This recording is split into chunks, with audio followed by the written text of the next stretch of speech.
An AEW star has been re-injured. AJ Lee's first match in 10 years has been confirmed. And our WWE turning AJ Styles' bad creative into a storyline. Find out more on the news. Yes, dear viewer, it is as the headlines say, an AEW star has indeed been re-injured. Now, as reported by Fightful Select, Wardlow is back on the injured list almost as quickly as he returned from it. Owen, would you like to tell the people what Fightful Select said? I certainly can, Andrew. Fightful Select have said that they have spoke to people in AEW that have said that the injury is feared to be a torn pectoral muscle, which will sideline him for quite some time.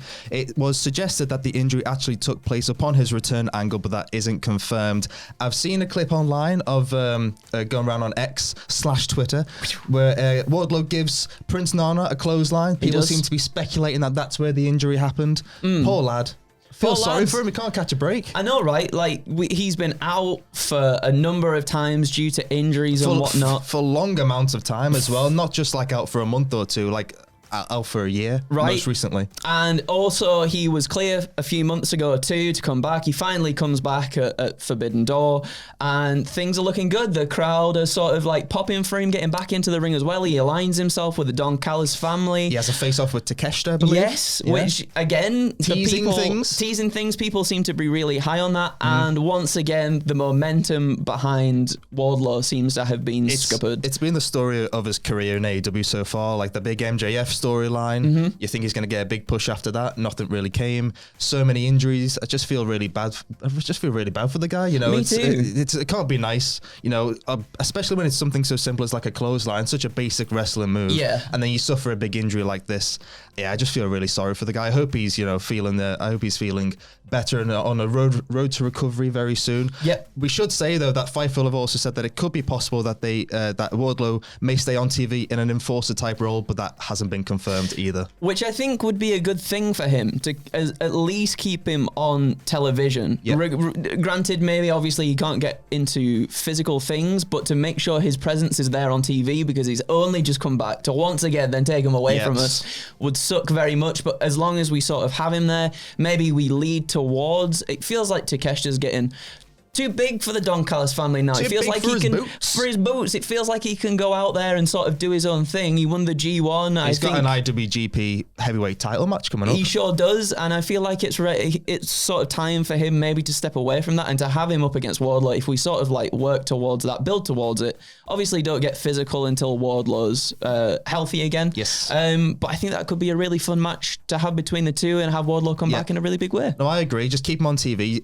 if possible, if he's able to. He's been gone for so long and he's just come back. So if we can keep it on TV, I think TK should do it. TK should do it.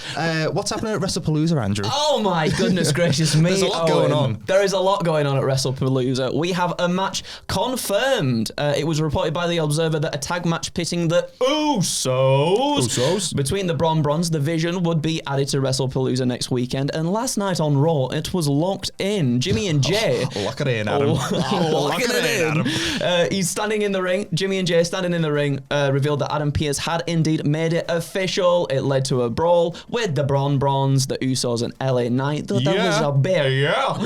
was a bit of tension though, right, between Jey Uso and LA Knight. And Knight and Jay, they almost came to blows in that first segment, and then at the end, later in the night, spoilers, Bronson Reed picks up a win against LA Knight. What? There's a lot of brawling. Jimmy Uso comes out to do the right thing and help out LA Knight, and then Jimmy started getting battered down, and then Jay comes out and it all scuppers. Basically, Jey Uso super kicks LA Knight at the end. You are kidding me? Gives him a spear? He gives him a spear, not a super kick. That's right, yeah. And I'd like where this is going for Jay. He's got a bit of attitude back, has he? And I like that about him. Yeah, no, I agree. Where's this going to lead though? Obviously the tag team match is booked for WrestlePalooza. Where's LA Knight going to come into this, do you think? Oh no, is LA Knight going to scupper the chances of the boys? He's been speared out of his shoes, Andrew. No. What's he going to do? I don't know where this goes. I don't know if this goes into singles between Jay and LA Knight for a little bit. It feels like, and I really do genuinely hope we are this at WrestlePalooza isn't just a one and done Usos tag team title match for a little while. I think the Raw tag team division needs more tag teams. It needs more activity within that title scene for them as well. I agree. And I would love to see... And then the crowd like him so much, though. I'd like to see heel Usos back. I think there's just something. There's something a little bit edgy, a little bit. Jay had that look on his face, like after the spear, which I've not seen in a couple years now. Yeah. Like he looked like he was genuinely not happy with Mr. LA Knight. Yes, he did. So it'd be interesting to see where this goes. You know, I don't know if it can lead to a full heel turn because he's just so popular, Jey That's Uso. it, isn't it? With the yeets. With the yeets. That's what the kids say, the yeets. They do say the yeets. So I don't know if it'll lead to a full-on heel turn, but it's very, you know, it's added an interesting element to this tag match at WrestlePalooza. Yeah, for sure. Another match for WrestlePalooza was confirmed last night, Andrew. It sure was. The much-anticipated mixed tag team match with Seth Rollins and Becky Lynch going up against CM Punk and AJ Lee. AJ Lee spoke on Raw very openly about her mental health struggles and whatnot. She even got a chant going for therapy, Owen. Get in. Up the therapy. Up the therapy. She said the mental health struggles kept her away for 10 years, and as she was addressing that, Becky Lynch came out. She interrupted AJ Lee. She wanted that women's IC championship back. Oh, she's got it round her waist, does old AJ Lee. My goodness.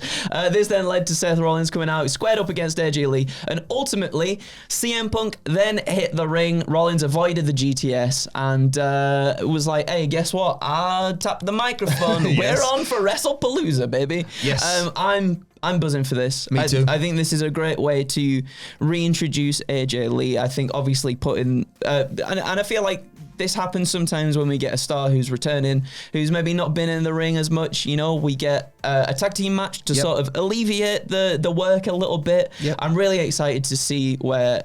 and what AJ Lee does within WWE with this new contract and whatnot. It's so exciting. I'm buzzing to see her back, to be honest. It's crazy that it's been a decade. She can still cut a great promo. Yeah, she can. She looks the exact same. Obviously, she hasn't worked. The final piece of the puzzle so far is to see her back in the ring. And like you said, putting her in a mixed tag. You know, hopefully, if there's any ring rust that'll help get it, shake it off a little bit. You know, if there's any ring rust, because there is bound to be. She hasn't wrestled a match in 10 years. Yep. But what a match to come back to. I'm very excited to see how it goes. Yeah. How do you see it playing out? I don't actually know. I wonder if Punk and AJ get the win, and then that goes on to singles matches between Seth and Punk, and then Becky and AJ That would for make the sense. titles. That would make sense. In the first match back as well, and it's going to be a non-title match. You can have the champs lose here. Yeah, exactly. And I mean, thinking a bit further down the line, Go on. guys, right? Tell me. Fancy booking. I would love it if we can see a Survivor Series 2 War Games matches. With just them four in our Just 2 back to back. No, 2 War Games matches. One with Team Becky versus Team AJ, and then another War Games match with Team Seth versus Team Punk. That's what I don't know if it would happen, but I would teasing me. If I was Big Trips, if I was booking this show, brother, that's what I would be aiming for down the line. But that's a couple months down the line anyway. Well, I'm excited. I'm excited for WrestlePalooza. I'm glad that this match cool. has now been confirmed. Yes, and speaking of Triple Hing and his booking.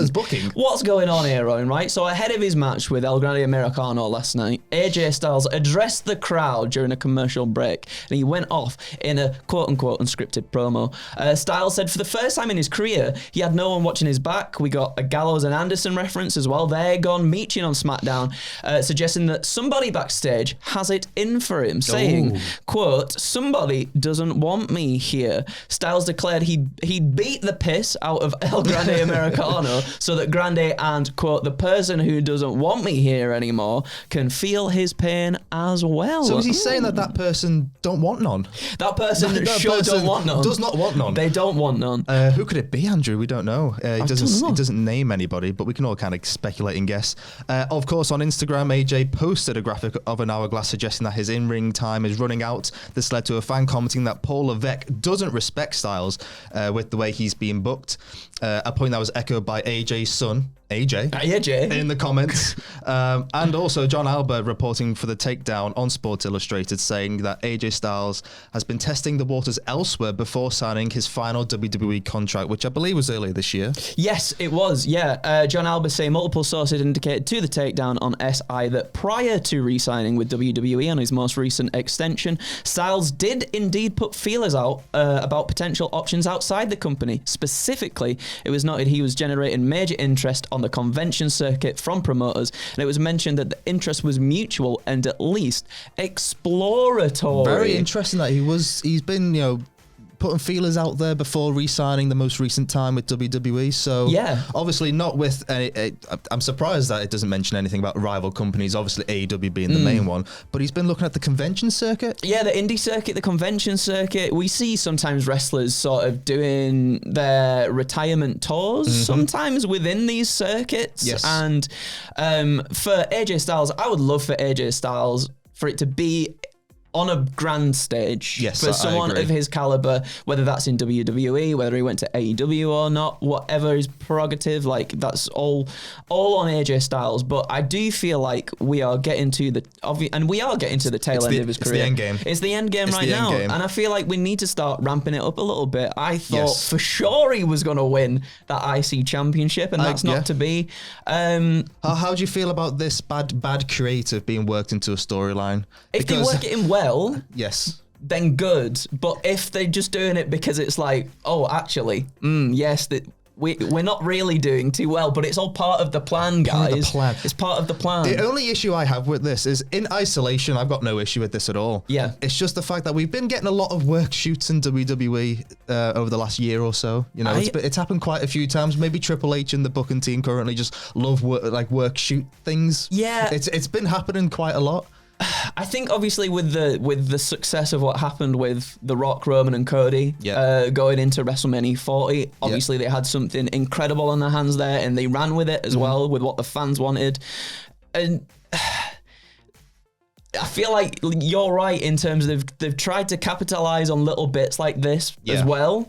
And it's either hit or it just hasn't. Don't get me wrong, it's AJ Styles. It's more likely to be a hit, right? Exactly, than a miss, because he's so freaking good. I just feel like we're getting into the tail end of his career, and we need to start the gears need to start turning a little bit more to really get him doing some stuff that we as fans really want to see him do. Yeah. So I mean, if this is his last run with WWE, hopefully, this storyline really kicks it off in a good way. Fingers crossed. Fingers crossed. Fingers crossed. Well, that is your first dose of news this morning on this wonderful Tuesday. Thank you so much to Owen for joining me today. Thank you to Andrew for the carry. Throw the ball, Owen. Throw the ball. Bloody hell, it's a home run. Is that a home run? It's a homer. Oh my God. It's a homer. Because this lad just knocked it out of the park. All right, everybody, thank you so much for joining us. Tom will be here for video too, don't worry. Don't worry, everybody. The regular team will be back. Thank you so much for joining us, and we'll see you in a bit.